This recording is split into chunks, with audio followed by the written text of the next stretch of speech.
d'accord alors ñu jógee ci loolu nag dem ba Côte d'Ivoire xam ngeen ni le premier ministre Ousmane Sonko jógee na Sénégal dem Côte d'Ivoire ci benn visite d'amitié visite la nag boo xam ni bëri na ay polémique ci réewum Sénégal daañu ci ñëw ci anam bu gën a yaatu mais dañu dem Ousmane Sonko dañu ko daal di honoré foofee def ko citoyen d'honneur de Bouaké bi mu eggee defal ko seen cosaan yeeg yooyu mu nekk image yoo xam nit ñi ngi ci commentaire visite bi alors noo ko jàngatee visite bi. waaw mais d'abord c'est une visite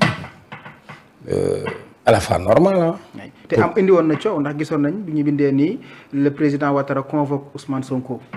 indiwul woon coow parce que loolu ñi ko waxoon waxuñ dëgg parce que loolu. xam nga paaka kenn du ko jiir ci mbaram. mais coow li du Ousmane Sonko dem na visite coow li mooy Ouattara du président Sénégal. coow li mooy Sénégal c'est un pays souverain mais bind ni dañu Sénégal dafa am crise politique kii daf ko wóolu convoqué ko comme si dafa am clientèle c'est pas vrai ça. Oui. parce que loolu déjà yeblu Sénégal la sax di ko bind. ñàkkal fayda Sénégal la di ko bind. tuutal Sénégal la di ko bind. donc pour man c'est deux choses yoo xam ni à mon avis. Oui. elles sont différentes. Oui. donc pour man ici. dañu nekk. dans le cadre de l'État. Ousmane Sonko n'est pas le président du Sénégal. Effectivement. Il est le premier ministre du gouvernement du Sénégal. D'ailleurs, la plupart, on l'a vu, moom ak le premier ministre de la Côte d'Ivoire. Mais cela n'empêche, dimension bi Ousmane Sonko am. moo tax mu mën a toog ak Ouattara. Parce que tey même du point de vue protocolaire, c'est un premier ministre. Mais bu fekkee ni war na toog ak Ouattara. C'est parce que c'est la dimension de Ousmane Sonko xam nga j'ai l'habitude de le dire nit da nga koy nangul may yàlla. Je crois 2022 23 je suis allé en mission au Cameroun. Oui. Les gens me demandaient Sonko. mooy temps koy doog c'est quoi le problème Sonko. Les Béninois me demandaient la chose. billahi wallahi wa taala. Voilà. Béninois dañ ma koy laaj Burkinabé su ñëwee laaj ma qu'est-ce qui se passe au Sénégal Sonko les Camerounais. Y a même un parti bu tuddee boppam Pastef.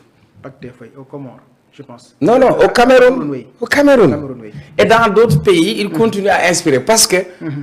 il est venu faire une révolution politique. beneen bi aussi la Côte d'Ivoire. ak Sénégal dañu yàgg am ay relations.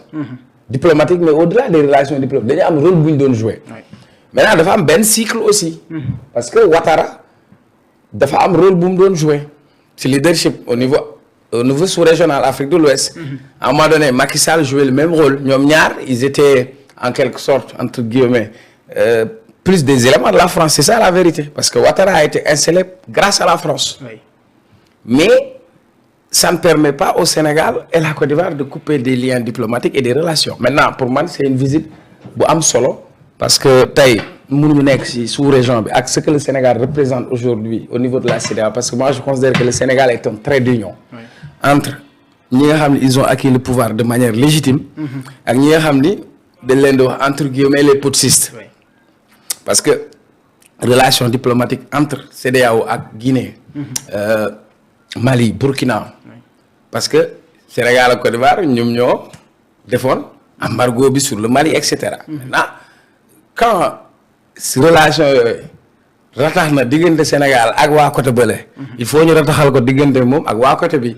donc d'abord du point de vue géopolitique. et du point de vue institutionnel. beneen bi du point de vue économique. aujourd'hui la Côte d'Ivoire c'est pas un petit pays grand. Senghor amoon na ay relations ak Houphouët-Boigny. Abdoulaye Wade il a eu des relations et cetera et cetera maintenant. tey en termes d'échange économique entre le Sénégal et la Côte d'Ivoire am na solo. du point de vue culturel am na solo. mais tey suñu ay échanges commerciaux war na tax diggante bi. gën a ratax donc pour man c'est une visite boo xamante ni au moins ça permet. de mieux et puis je vais vous dire.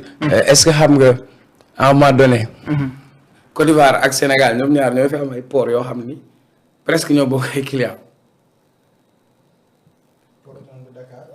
ak bi nekk Côte d'Ivoire. ak Cotonou tey war nañu mën a am ay projets yoo xamante ni à partir de Dakar. ñu def péage fii ba Côte d'Ivoire. donc tout ça il faut aucun pays ne peut aller seul. Aucun pays ne peut se développer seul. Il faut que nous dem sur l'intégration institutionnelle. Parce qu'on a déjà une intégration des peuples. Et comme tu l'as dit, Moudem Bouaké, c'est une communauté, c'est une ville. Nous avons sagalé ko non, ça veut dire que bolé nañ ko ci sen bop parce que lolu yépp xétu teranga la. Parce que tay lolu da fay wone ni que au-delà du Sénégal, Ousmane Sonko aujourd'hui c'est une icône en Afrique. La preuve au Burkina Faso, les gens l'ont apprécié. Comprendre nga? On va faire le mausolée de Thomas Sankara. Yo, tu as eu la chance et l'opportunité. Ñom Sonko ils sont biñuy juddu Sankara ngi jog bi Sankara di faatu ñom ñu ngi ram nga tay ñu lay indi ci jamono bobu ça veut dire que amna tay ben rôle majeur bo xamni mën nako jouer. Puis je vais vous dire il symbolise le nouveau leadership africain parce que décomplexé parce que pour moi c'est sa mission actuellement. Ousmane il perpétue la mission de ñi nga xamni ñom jaar nañ fi ba paré quoi mais comment marquer son empreinte ñeneen ils ont marqué leur empreinte xam nga mais tay Sonko amna lu mu taxaw ci Sénégal mais tay amna lo xam daf ko déssé ci Afrique et au niveau international et je crois que il va jouer ça. D'accord ci lolu itam mom Madiambal Diagne def na ci ben tweet mu ne Sonko va à Bouaké pour célébrer la rue de Ziguinchor. Cette rue a été baptisée le 4/9/2018 à l'occasion d'un jumelage entre Bouaké et Ziguinchor, scellé par les maires Nicolas Djibo Bouaké et Abdoulaye Baldé Bou Ziguinchor, que c'est commode, un avion à disposition. Ñom fiñu tek sen geut modi avion Falcon jet privé bi nga xamni mo yobu Ousmane Sonko te jamono ji ñi ngi wax naan il faut ñu rationaliser les dépenses de l'État que muy voyager ak ben jet privé Falcon. Non, bon, j'aime pas trop wax ci ñenn ñi parce que pour moi ils sont dépassés en fait. Mais li nga génne tableau bo nga génne wat ko ci ki bi. Pape bu fekkente ni tableau bi. Voilà, li xam nga lu muy signifier. C'était inauguré le 6/8/2021 rue de Ziguinchor. Oui. Man, je suis dans les collectivités territoriales. Oui. Bi may wax ak yow léegi naa la gis naa ay Béninois, des Ivoiriens. En Côte d'Ivoire man su ma demee Côte d'Ivoire damay dem ci ay collectivités ivoiriennes su ma demee Bénin noonu la su ma demee Burkina noonu la parce que dafa am lu ñuy wax diplomatie te ma jàngal ko sax moom dafa am lu ñuy wax aujourd'hui la diplomatie des villes. D'accord. Romb na sax coopération. Am coopération décentralisée, coopération internationale. Maintenant nous sommes à l'ère de la diplomatie des villes. D'accord. Donc une ville qu'est-ce le maire, le citoyen mën nako jaay. D'accord. Donc Sonko mënul nek doomu Ziguinchor. Lu mu am mo amé ko Ziguinchor. Nek maire de Ziguinchor. Ouais. Tay mu nek premier ministre mais bi muy dem ci fonction yi mu doon dem fonction de premier ministre là entre état mais ça n'empêche pas tay yow bu li Sonko bu fa demul won man luma xam ni que fofu ci Bouaké amna bërëb bu ñu duppé Ziguinchor kon loolu daf lay won ni diggante Sénégal ak Côte d'Ivoire yamuñu ci diggante Sénégal ak Côte d'Ivoire mais diggante dëkk ak dëkk am nañ tay de la coopération. Parfois, nous, on parle même de coopération sud-sud, de coopération entre les villes. Vous comprenez? Je te donne un exemple. Est-ce que vous savez que au Sénégal, ville de jumelage? Oui. Sénégal, à part Dakar, vous savez quelle ville au Sénégal? Rufisque. Parce que Rufisque, beaucoup de villes qui sont au Sénégal. Oui, beaucoup de les 4 régions. Puis il y a une ville qui est jumelée. Jumelage, c'est fait ça. Ngeen di bokk ay projet di bokk ay mbir di bokk lu ngeen di nas di nassat lolou ben la benen bi sur l'avion non la jotté information bi maintenant bu Sonko doxé tapis rouge ñu né tapis rouge la lay luñ bëggoon mom mu dem dugg ci vol commerciaux yi mais fofu dañuy wax ni comme ñom dañu décréter ni il faut ñu rationaliser les dépenses de l'État rationaliser tay di war nañu au moins un premier ministre buy dem mu dem première classe au moins rationaliser ne signifie pas misérabilisme. Il représente un État. Il représente un gouvernement. Je vais te dire, Thomas Sankara, auto-stop avion. Oui. Il l'a fait, même Thomas Sankara. Il a fait avion. Il a fait avion. Il a fait avion. Donc, mais dafa am ñoo xam ne ils sont même li may dégg autodéputé pour man. il faut qu'on arrête le misérabilisme. moom ils ont dit que ñi nga xam ne ay directeurs généraux lañ. ba ci ay ministres ñi war a voyager. nañu xool catégorie ku nekk fan nga war a féete. mais parfois dañuy dem sur de petits détails quoi. comprendre nga. waaw Sadio Mané day dugg vol commercial. Sadio non. non. gis nga Sadio Mané barki dem Dubaï. waay. léegi Sonko yow mu dox biir Côte d'Ivoire nii ndiiraan boobu du egg fu ñu jëm.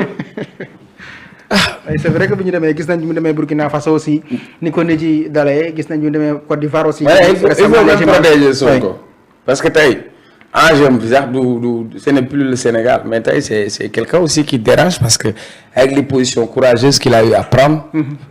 tous les leaders qui ont eu ces positions ont été assassinés.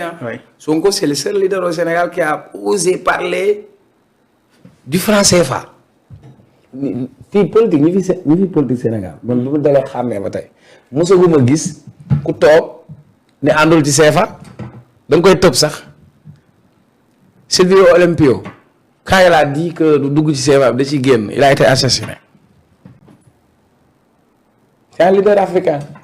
Thomas Sankara quand il a commencé à prendre des positions contre l'impérialisme contre le capitalisme occidental il a été assassiné.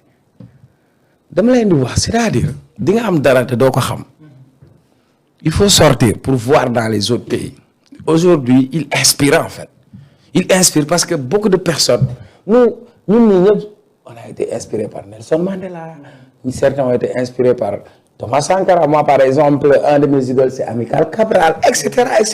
chaque génération a sa mission. Il a sa mission. Maintenant, il faut que moi, qu'il comprenne sa mission parce que même sa voix porte au-delà de nos frontières.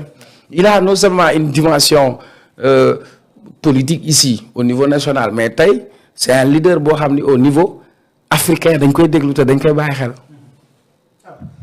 jërëjëf Cheikh Matar ci leeral yi mais dafa am beneen polémique bu am aussi ci élection bu Amadou Hott ci banque